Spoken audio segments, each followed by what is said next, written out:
এটা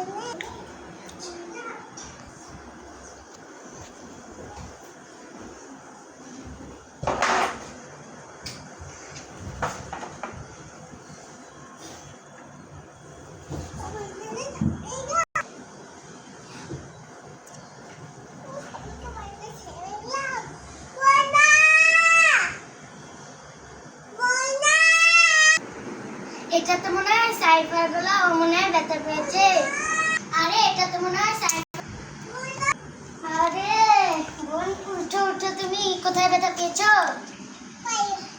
পায়ে ব্যথা পেয়েছো? তোমার জন্য তো একটা ভালো হয়ে গেছে। চলো চলো এবার আমরা আবারও স্লিপ খাই, তোমার পা ঠিক হয়ে গেছে। আস্তে যেও, সাবধানে যেও। না তাই কি করে যাবে? ব্যথা পেয়েছে তাড়াতাড়ি করে আমাকে নাম চলো। বোনকে ভালোবাসলে লাইক আর সাবস্ক্রাইব করো।